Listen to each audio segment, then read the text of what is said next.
Hi friends, இன்றைக்கி நம்ம வெண்பூசணிக்காய் வெள்ளை பூசணிக்காய் வச்சு தான் ஒரு கூட்டு பண்ண போகிறோம். இது வந்து ரொம்ப சிம்பிளாக ஈஸியாக ரெடி ஆகிடும். டேஸ்ட்டு சூப்பராக இருக்கும். ஈஸியாக சாதம் கீழே வச்சுட்டு மேலே கூட இதை வச்சு எடுத்துட்டிங்கன்னா சூப்பராக ரெடியாக. இதுங்க சின்ன சின்ன பீஸாக கட் பண்ணி எடுத்துகிட்டு வந்து அதுலேயே பைத்தம்பருப்பு, கொஞ்சம் கடலப்பருப்பு, அதில் காஞ்ச மிளகாய் இருந்தால் காஞ்ச மிளகாய் போடுங்களா, பச்சை மிளகாய் எது வேணால் போட்டுக்கலாம். காரத்துக்கு அதுதான். அப்புறம் தக்காளி, கொஞ்சமாக மஞ்சத்தூள், பெருங்காயத்தூள், இது எல்லாத்தையும் போட்டுட்டு தண்ணி வந்து அது முழுகிற அளவு வச்சுருங்க. வச்சு ப்ரெஷர் குக்கர் பண்ணி எடுத்துகிட்டு வந்துடுங்க. ஒரு 4 விசில் வச்சு வேக வச்சு எடுத்துகிட்டு வந்துட்டிங்கன்னா சூப்பராக ரெடி ஆகிடும்.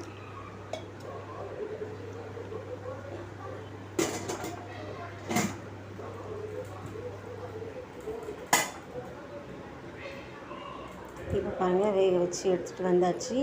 சூப்பராக ரெடி ஆகிடுச்சு. இப்போது வெறுமை தாளித்து கொட்ட வேண்டியதுதான். இதில் கொஞ்சமாக எண்ணெயை விட்டு கடுகு, ஜீரகம் போட்டுட்டு கருவேப்பிலையும் போட்டுருங்க. அதுக்கப்புறம் அந்த வேக வச்ச அந்த பருப்பையும் அதில் போட்டு, அந்த காயும் பருப்பையும் போட்டு, உப்பு தேவையான அளவு உப்பையும் போட்டு கிளறி எடுத்திங்கன்னா சூப்பரான கூட்டு சிம்பிளாக ஈஸியாக ரெடி ஆகிடும். கீழே சாதமும் இதையும் வச்சிங்கன்னா சூப்பராக ரெடி ஆகிடும். நம்ம சிம்பிளாக ஒரு இது வேகிற டைம் தான். சாதமும் பருப்பும் கூட ஒன்றா வேக வச்சுருத்துடலாம். இதில் கொஞ்சமாக நெய்யை விட்டு, சுட சாதத்தில் நெய் விட்டு இதை போட்டு பிசைஞ்சு சாப்பிட்டிங்கன்னா சூப்பராக இருக்கும். டேஸ்ட்டு ரொம்ப ஃபஸ்ட் கிளாஸாக இருக்கும். சாப்பிட்டு பார்த்துட்டு எப்படி இருக்குன்னு சொல்லுங்கள். இந்த வீடியோ உங்களுக்கு பிடிச்சிருந்ததுன்னா ஒரு லைக் பண்ணுங்கள், ஷேர் பண்ணுங்கள். ஹாய் ஃப்ரெண்ட்ஸ், இன்றைக்கி நம்ம வெண்பூசணிக்காய் வெள்ளை பூசணிக்காய் வச்சு தான் ஒரு கூட்டு பண்ண போகிறோம். இது வந்து ரொம்ப சிம்பிளாக ஈஸியாக ரெடி ஆகிடும். டேஸ்ட்டு சூப்பராக இருக்கும். ஈஸியாக சாதம் கீழே வச்சுட்டு மேலே கூட இதை வச்சு எடுத்துட்டிங்கன்னா சூப்பராக ரெடியாக.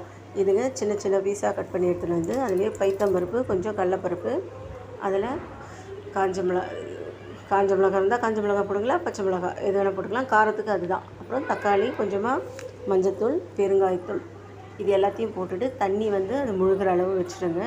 வச்சு ப்ரெஷர் குக்கர் பண்ணி எடுத்துகிட்டு வந்துடுங்க. ஒரு 4 விசில் வச்சு வேக வச்சு எடுத்துகிட்டு வந்துட்டிங்கன்னா சூப்பராக ரெடி ஆகிடும்.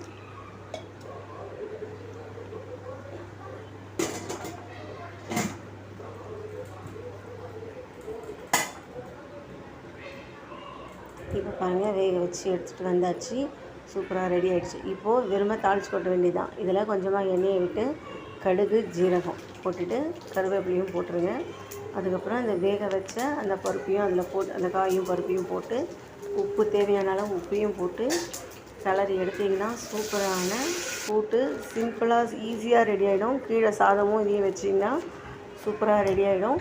நம்ம சிம்பிளாக ஒரு இது வேகிற டைம் தான். சாதமும் பருப்பும் கூட ஒன்றா வேக வச்சுருத்துடலாம். இதில் கொஞ்சமாக நெய்யை விட்டு, சுட சாதத்தில் நெய் விட்டு இதை போட்டு பிசைஞ்சு சாப்பிட்டிங்கன்னா சூப்பராக இருக்கும்.